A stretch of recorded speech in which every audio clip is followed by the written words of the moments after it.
So all of us here, I believe, do care in one way or another for teams and organizations, and so we wanted to open this discussion among us and try to come together as a community. We have just another minute till the top of the hour, and that's good. Perfect. Many people were signed up, some confirmed personally. I hope that they will be able to join us. We put this on this time slot to be available to the maximum number of people from all various time zones. I know Jerry and Adriana are in Europe. PJ and Dan, could you please drop in the chat where you're calling in from? That would be fantastic.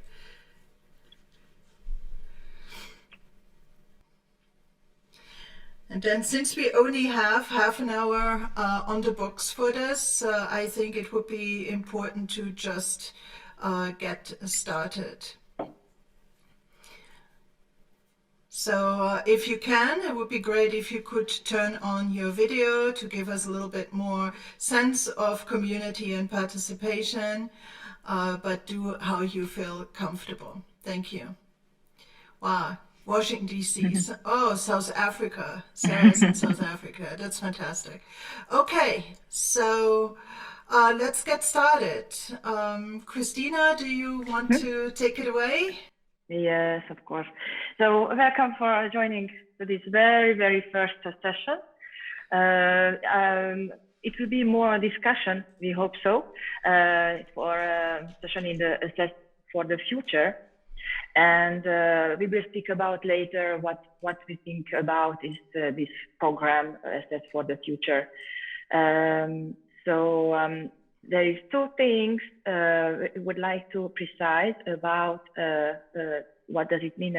You can push that, Claudia. Yes, I'm getting there. We think about this discussion to be open discussion, and we have two thoughts around to have an open discussion. Yeah, I think that the first one is actually to have an open mind, meaning come to this with a sense of curiosity, allowing for new perspectives and insights. So essentially, it's the antonym of a closed mind. So be prepared for the new and unexpected. Krisztina? Yes, and the second is we would like if you could share openly what you think. Your ideas, you could just ask openly questions, also give a feedback. There is any feedback is allowed, so there is not a mistake. And if you feel, you can just give a feedback around your opinion. Maybe you have another suggestion. You have maybe more detailed knowledge around the subject, or you can correct the person who just expressed his opinion. So just we would like to create a really healthy environment, safety, psychology safety environment that somehow you can just practice and use the active listening knowledge, and feel free to give any feedback and any ideas without judgment, please. Yeah, because we're only all gonna get out of it what we all put into it as a collective. So let's go there with a sense of trust and psychological safety. Okay. Now I actually just want to take the time just for us to take a breath and center ourselves. Literally, just take a breath and humor me. Find your focus and become present for the next 25 or 30 minutes. Just let's be here and let's make the best of it. Actually, if you can put in the chat just a word about how you are showing up today, whether it's excited, curious, or skeptical, just share with us and take this moment to check in with yourself. Thank you. Krisztina? Yeah.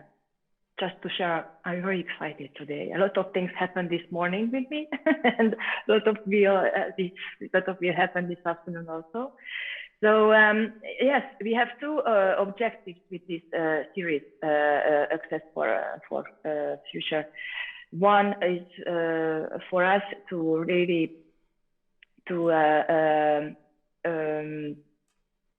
as we coach, both of us with Claudia, we work with leadership and leadership management and with their teams and organizations. And we know each other, I think now for 5 years, I think, isn't it? Yeah, about, yes, 4 or 5 years. Yeah, and so both of us work as coach. Myself, I'm more focused on action, performance, and really to feel and put people in movement, individually or company level.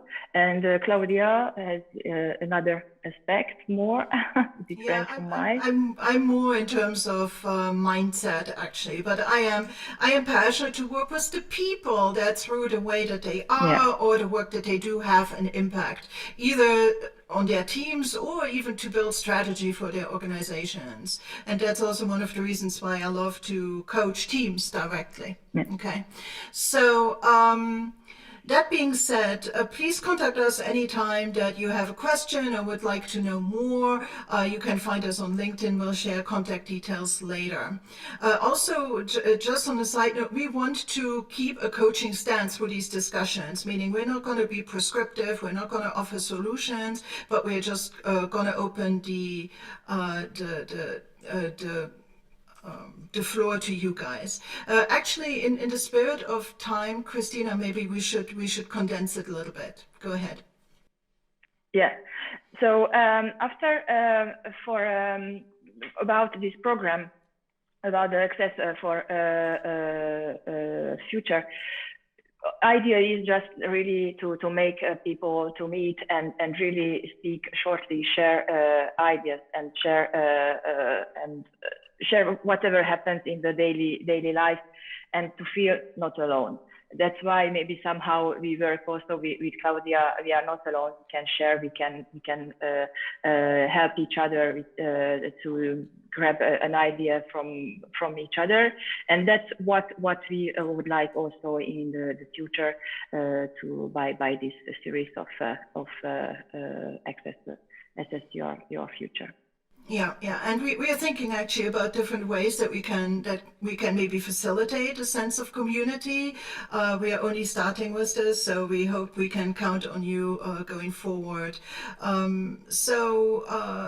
With that being said, I would like now to open the floor to actually today's topics. So this is the first one for us, and so we wanted to essentially get the lay of the land. It's the middle of 2022. A lot has happened over the last couple of years, but also over the last 6 months. And so what are, right now in this moment of time, the really pressing core issues and specific challenges for us here who care about and care for teams and organizations? But also, what are our learnings from all this? And what do you think is next for your teams and organizations for the rest of this year?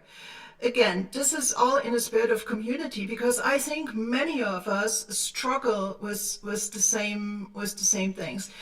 Before I give it back to Krisztina to open it up, I'm also going to put the questions into the chat, and then we can close the slides. To open more the slides so we can see each other better. Thank you. Krisztina? Yeah, so it's not just only about organization, but also on your team level, or even when you work maybe alone. How do you deal with all these war or the inflation, about how you connect people, how is the communication change, how you struggle with the future with your planification. So if you plan, before we could plan more, now everything changes. So with so many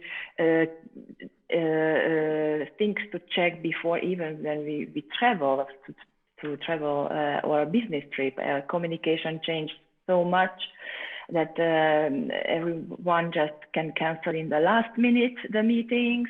The employees can just say, I'm not good this morning, I don't come. So how you manage the quality of your services. So so many challenges today.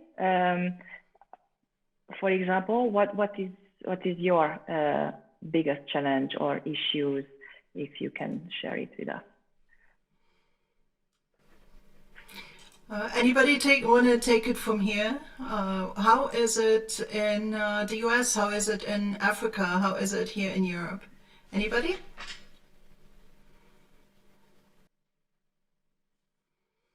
Well, one thing that I'll say, at least here in the United States and here in California, I think, as Krisztina said, there's multiple what I call generational stressors that are occurring right now. And this is environment. It's not necessarily what any one of us has to do on a day-to-day basis or the team has to do on a day-to-day basis.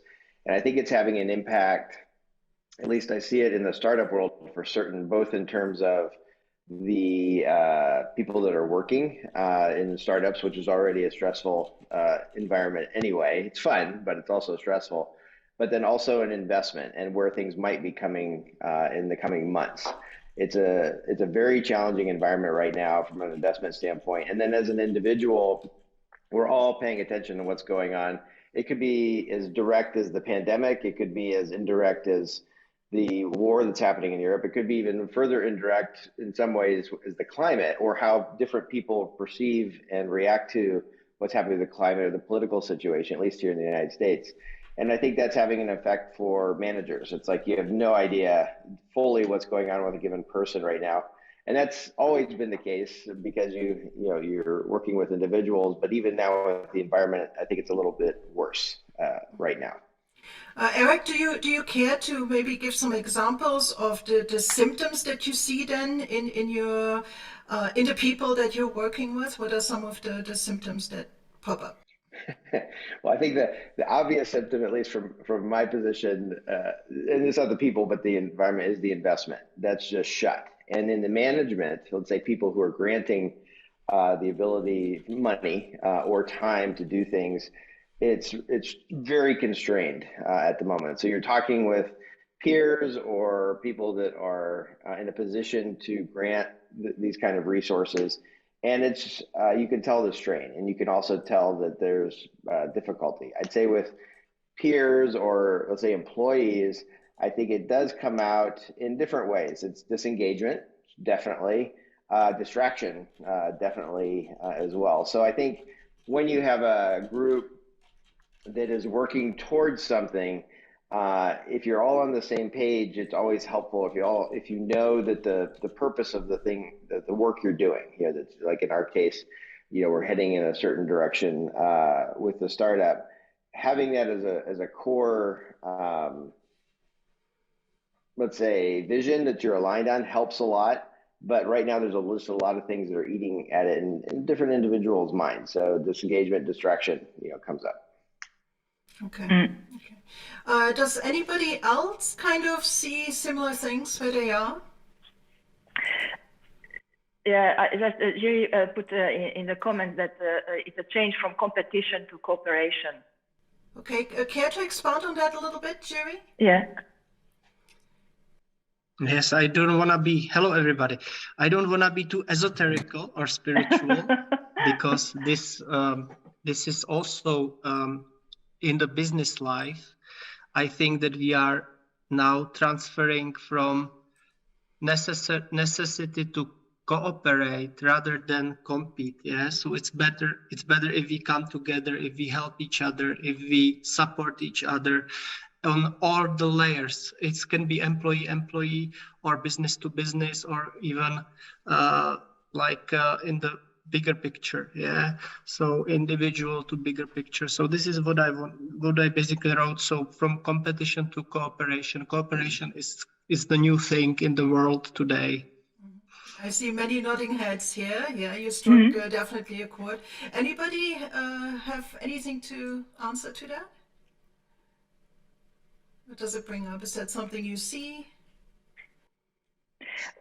My question is more than what do you suggest to arrive to this cooperation? Because we are humans, so, and between in leaders today there are a lot of men, and men is for hunting. So I want to be the better. So there is a competition in human between the leadership. It's always somebody want to lead. So how can you arrive to this cooperation level? Well, even if I can just jump in here to maybe offer something to Krisztina, even hunters team up as a collective if the prey is something they cannot hunt alone. And I think that even the most hardened, dominant, competitive person, if they hit their head long enough against the wall, I think that they're going to hopefully consider other options, but I'm opening up the floor. Anybody else? Or any other challenges that pop up? Well, one thing I'll say to kind of back what Jerry said is I attended an event 3 or 4 weeks ago. It was a Snowflake Summit in Las Vegas, and Snowflake is a large data cloud management company, and they're extremely successful right now. They're growing very fast. They've gone something like from 100 million to a couple billion in revenue in the last few years. But one of the reasons why that's happening is they've fostered a very large ecosystem and are very aggressive in terms of helping other companies, large and small, as part of that ecosystem to try and get their products used and to get them used better and well. And it was quite phenomenal, to be honest. There were like 10,000 people there just for the one company. And I think that ecosystem approach kind of falls into what Jerry said. It's like they have financial objectives that are large, but at the same time, the way that they're accomplishing it is through partnerships. And I think it's quite amazing to see what they're doing. And it's very different than what a lot of companies in that space are doing, who are trying to trap people on their platforms. Basically, their trap is maybe too aggressive a word. It's more like you keep people on their platforms in order to monetize different applications. But their approach, I think, is giving them a big differentiator because it's best in class, a general kind of approach. And that's, an example that's working very well. And maybe they also started a little bit ahead of the curve, right? So that they already started to implement some of those things before the pain actually became the trigger, but it was rather a part of the vision. Does anybody here maybe have an example of competition versus cooperation? I mean, let's even look at it on a very small scale. Krisztina and I were both coaches in Luxembourg. We have kind of the same target market, but here we are together because I think that it adds. We might even go to a client together. So it adds, it's not just a win for us that we're cooperating, but it is also a win strategically for the clients. Two heads are still better than one. Seeing a functioning team is still a great role model to have, even if you stand in front of a team. So co-coaching in our case is a very powerful thing. So it doesn't need to be on the huge organizational level, I think, necessarily, but also on solopreneur level. It's a mind shift thing. It's a mindset characteristic rather than just a strategic decision to be taken. How is it in South Africa, PJ? Do you see elements of this? Well, I'm not from South Africa. Okay, I'm sorry. Netherlands. Oh yeah. Sorry, I got confused. Yeah, but I mean, how is it in the Netherlands? Netherlands. Well, Oh, sorry. there is one thing, I don't know if it's because I was having some technical problems with my sound and everything. So I hear a little bit of it, but I see that, at least if I'm not mistaken, I see that there's an issue with communications. People don't really communicate properly, and people listen to each other no more. They assume and they judge the book by its cover. And I think that's a wrong way of building a business or setting up anything you're doing. Because there is, I remember there's a few years ago, there was one test, one guy walking into a dealer of a Ferrari dealer, and he walked in with a, you know, like you could say a crappy clothes, but he was a multimillionaire and wanting to buy something big. But because they saw his looks, his appearance, they said, no, I'm not going to this guy because he probably doesn't have anything. But he lost a big opportunity there because this gentleman could have bought maybe 10 of his cars. So what I'm seeing is people are lacking, instead of giving anybody a chance of at least getting to know, at least listen to what somebody has to say. They don't do that. And I think that that is killing the economy. It is killing the business. It is killing your own company. It is killing everything which is important. So that's a little bit of what I see around here. And I'm trying to change it, but on my own, it's quite a challenge to do such a thing in that. And it's also the same way to build a team. It means that, at least that's how I see it, it means that the top people, like the CEO, the managers, this is what you're projecting to your people. And this is that what you're projecting to your people. This is the way they will behave to the clients. This is the way they will do business. This is the way they will see everything. So it's probably giving wrong information about your company, about what you want to accomplish, if you're not giving the right signal out. Mm-hmm. Yeah, it definitely informs company culture as a whole, and therefore also the way that we interact within, but also the way that we interface without. Yeah. So definitely a very good point, because sometimes it doesn't need to be difficult. Sometimes it's just like sit down and listen, check your assumptions at the door. And I mean, how much would teamwork in general be improved if that was the case? Between team members, between the team leads and the team members, between the N+1 people and the underlings, if you wish. So much could be achieved in terms of also cognitive diversity, in terms of safety, motivation, and psychological safety also, and motivation, and just innovation. The ideas are there, so many ideas are there, and they are not being heard, and people are not being seen. Yeah. And we can just turn back at the beginning, what I explained also around what we would like to set up here, to be able to listen as leader or as team member, and also be able to speak up, but in a good way.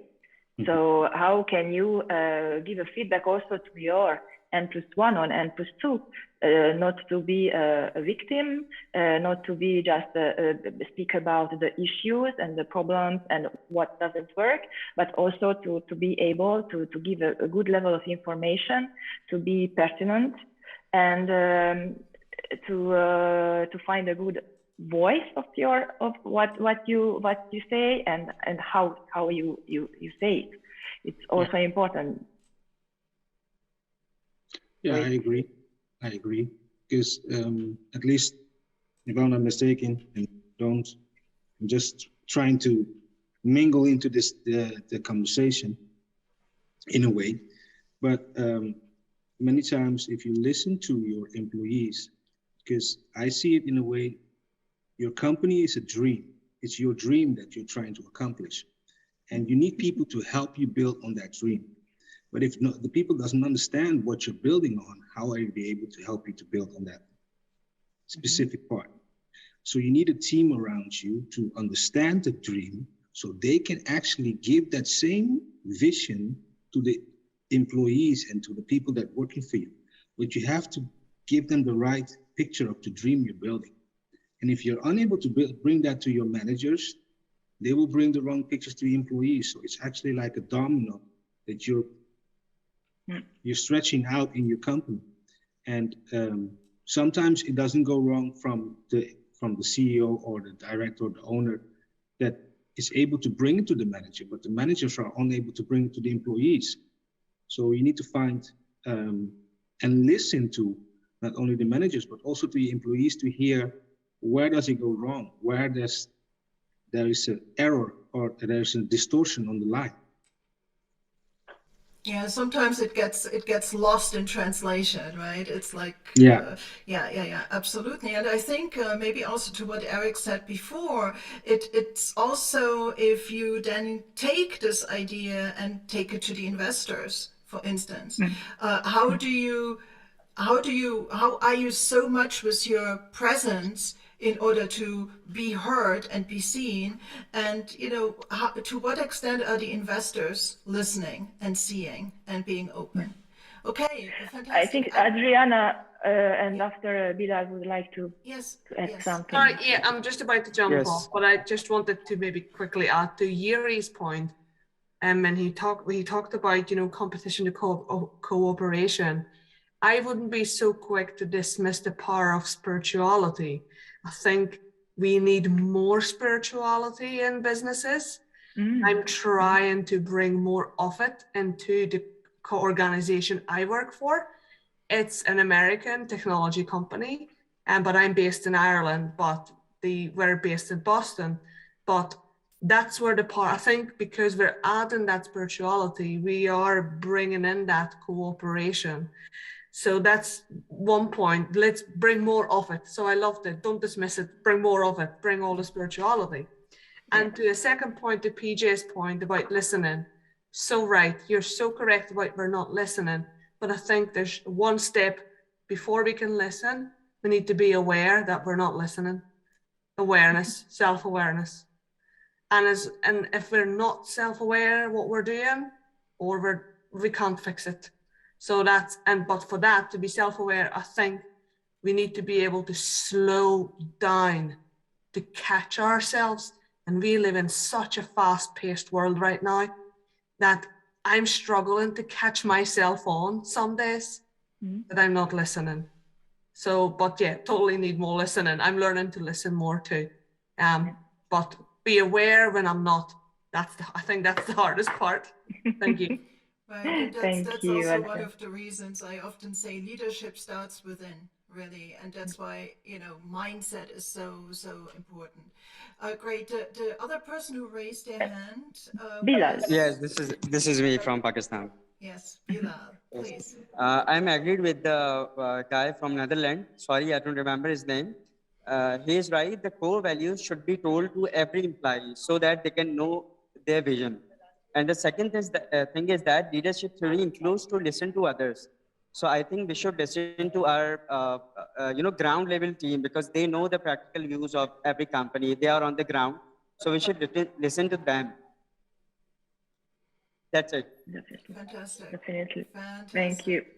Okay, so it is 5:30. Those of you who want to jump off, absolutely feel free to do so. Otherwise, for people that want to, we can just maybe keep the room open for a couple more minutes. There's some really wonderful insights here. And we touched on very many, bye Karen, we touched on very interesting things. And maybe it's already enough food for thought. What do you think, Krisztina? Yeah, Eric just added a message. LinkedIn, a fantastic network resource for me personally in the last 2 years. Both terminal customers and partners, connection. Yeah. Yeah. So how can we set up this listening part with LinkedIn, because when we contact people on LinkedIn, we need to find something to share firstly with them, maybe. So how do you create this curiosity that people listen to you? I think it's very, I think it's very straightforward. A lot of it is you've met the person in the past, so you know what they are interested in, and or second, you know, if there's loose connection or a second connection, getting an introduction, and then, you know, really paying attention to what's in their profile. People put that information in there for a reason. You should put that information in there for a reason. And using that, you can think about what you might have of value or to offer to someone else, or, you know, like the engagement that you had with somebody in the past. So I think it's, you know, back to the, I forget her name, but she was here a minute ago on the listening point. It's kind of like pay attention to what somebody writes, and then basically see what you can offer that might be of use and interest.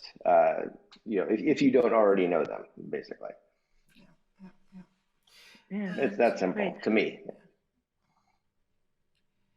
So reading. Go ahead. Go. And then also, I think just being open to attend things like that are more interactive, rather than hiding behind a LinkedIn profile, what many people do. Just being open and just starting a conversation, whatever form it initially takes. Krisztina? No, it's nothing. Okay, so maybe we should respect the time a little bit and open it up for just a last kind of word, or we just close it up here. I'm going to just open the our contact information, and so you can see. Please, those of you who haven't connected with the both of us yet, we would really appreciate a connection. We will also host another session of this Assess for the Future series, the last Thursday of every month. And I hope you are going to consider to join us again. We're going to take some of the content of today and come up with the next session topics, but otherwise feel free to let us know if there's a topic of interest to you that you would like to discuss. Krisztina? Yeah, and as we recorded this session, you can find it also on our website after, or we can send it to you. So to just keep in touch between you two guys, connect one of each other, and I hope we will meet the next time also. Thank you all so Thank very you much, for coming, and see you soon again. Thank you. Bye bye. Thank you. Bye bye. Bye bye.